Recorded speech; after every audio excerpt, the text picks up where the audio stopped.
Hey everybody, welcome back. Today's video is going to be a little draw along tutorial type video about how I am going to draw this little duckling. It's been a while since I busted out all my pastels, and I really just wanted to draw with pastels lately, so I have this UArt premium sanded pastel paper, which is amazing for pastels. This was the first one I'd ever tried, and I just kind of went with the middle range, so I got a 400 grade, but I think next time I order this, I'm gonna get the 800 grade, which is like a much finer sand, which is still gonna be fine. This one's just maybe a slightly bit too textured for me. I kind of prefer a little bit less texture just because it does eat away at my pencils quite a bit, and I can't really get a tiny detail in it because it's a little bit thick of a texture. So anyway, I decided to kind of do something a little bit simple-ish, but also to kind of take advantage of the pastels and the paper, and wanted to do something with like some fluff, some hair, some highlights and shadows, and this little duckling picture was really cute. I thought it was appropriate since it was close to Easter. So I've got out my pan pastels. As you can see, they're these little pans of basically pastel cakes, which are kind of like a cake of powder, almost like makeup. And it's extremely pigmented. It's basically just pure pigment in a canister.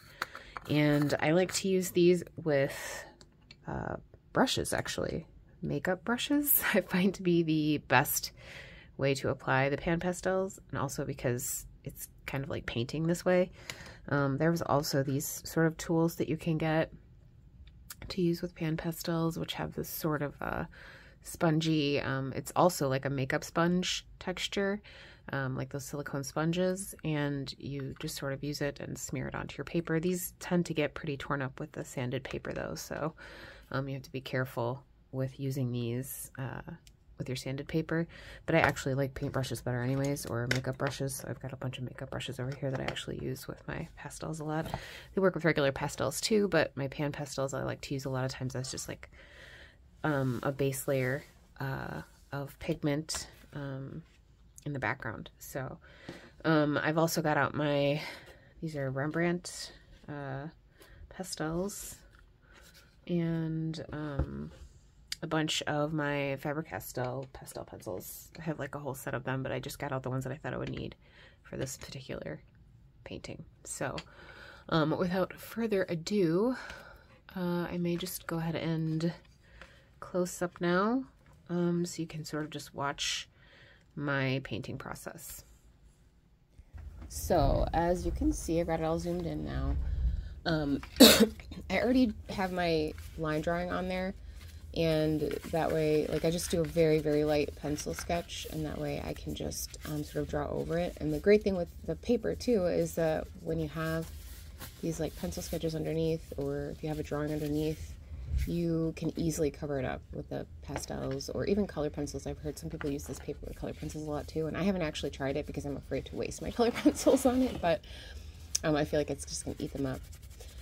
So here I'm just kind of like cleaning off my brushes. I obviously had not cleaned them since the last time I used them with my pastels, so I'm just sort of brushing them off. Honestly, I probably should have washed them with soap and water, but I didn't want them to be wet when I was drawing, and I just wanted to use them. So the next time I will go ahead and wash these properly. But yeah, they're actually literally makeup brushes. Like, that's what they're for. I had a whole set of makeup brushes that I had gotten from like Amazon or something years and years ago, and I was just like looking for something to help me blend my pastels one day, and I found these brushes, and I was like, you know, these are the perfect size. And so they worked so well because they're fluffy and they hold a lot of pigment, and they're basically made for blending powdery substances like eyeshadow and blush. So yeah, so these are dry brushes. You can see like how well this pigment just sticks to this paper when I like plop it down. So basically, yeah, I'm just using my pan pastels, dipping my brush in the powder cake, the cake powder, you know, tablet, whatever they're called, and I'm brushing it on. I'm speeding up the video just because, you know, obviously it's gonna take a lot of time if I left it at the full regular speed. But yeah, I'm just kind of filling in the background right now with that pan pastel pigment with my like basic shadows and values and stuff, and trying to get those like deeper shadows in there. A lot of times the trick is to do the darker colors, the underneath layers first, especially when you have a drawing or a painting that has fur, or like this little guy's got all these little feathery feathers, these little baby feathers, and looks like fur.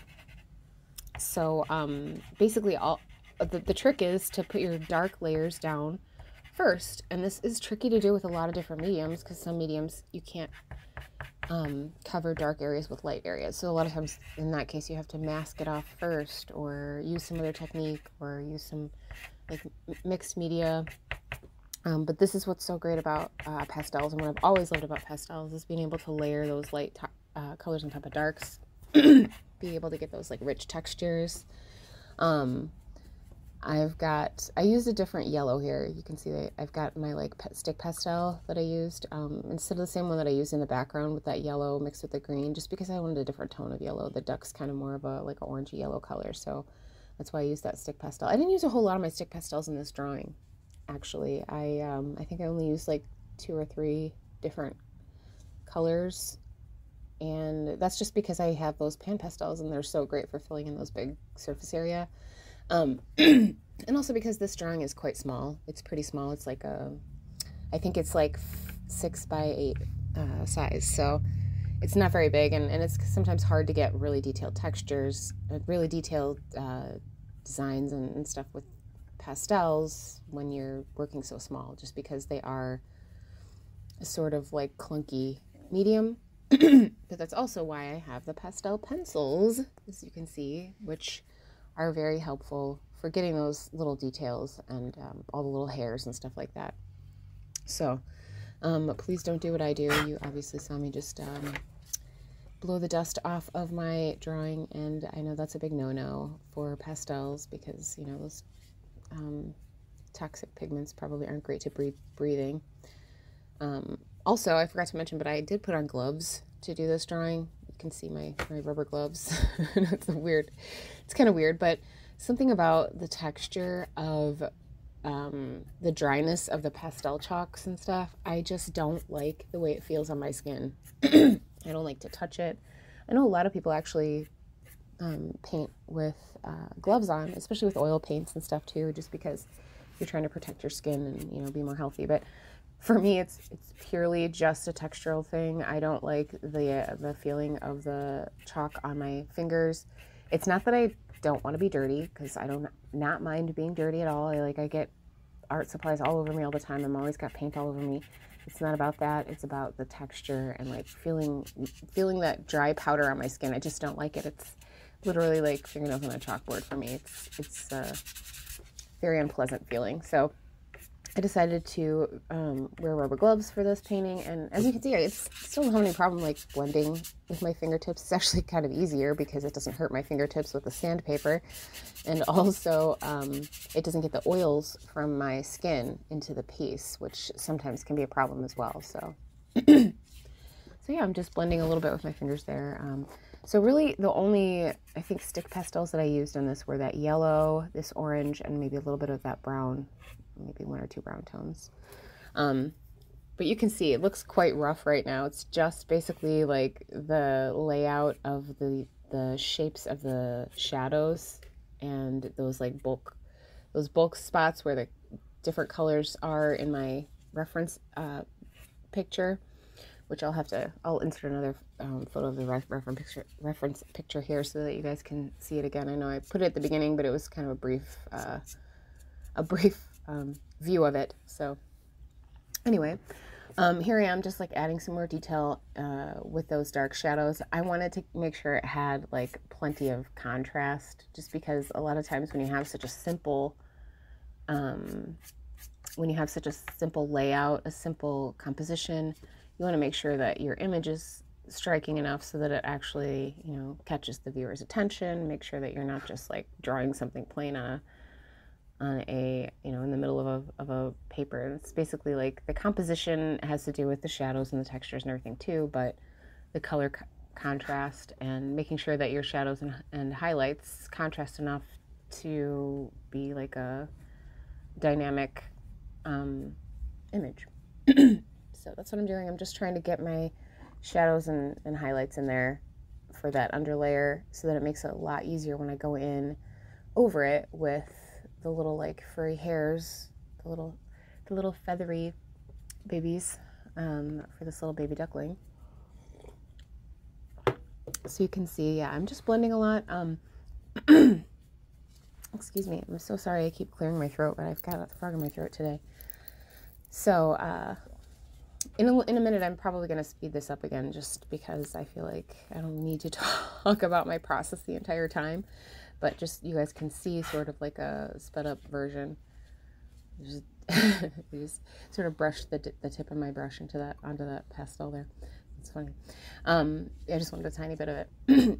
All right, so here you can see I'm gonna pick up some of these pencils and start adding some of those like smaller details.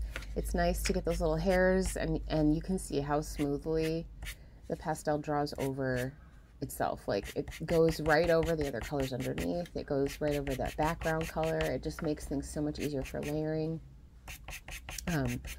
And these are the Faber-Castell pastel pencils. I got these in a set for Christmas a couple years ago. I think my sister got me these.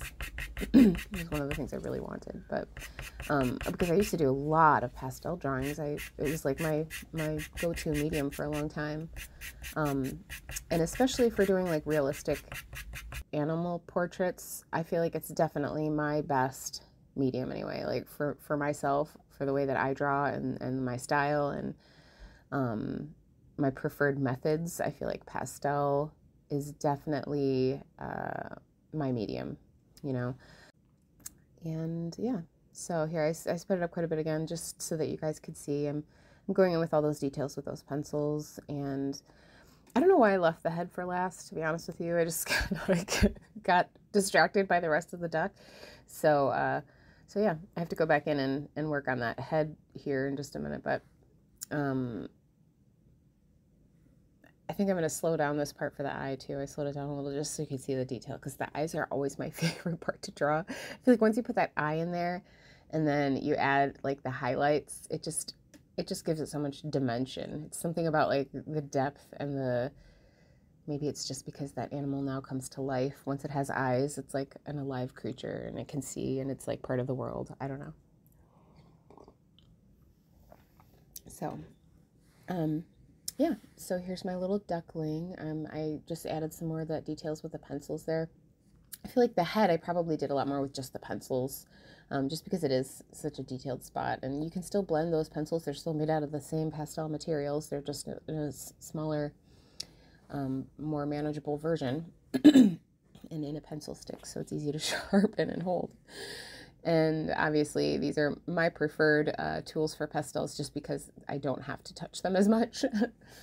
But yeah, so here you see I'm adding in all those little details. The beak is one of my favorite parts of this just because I like painting shiny stuff. I like the highlights and the shapes that you pull from just the highlights, and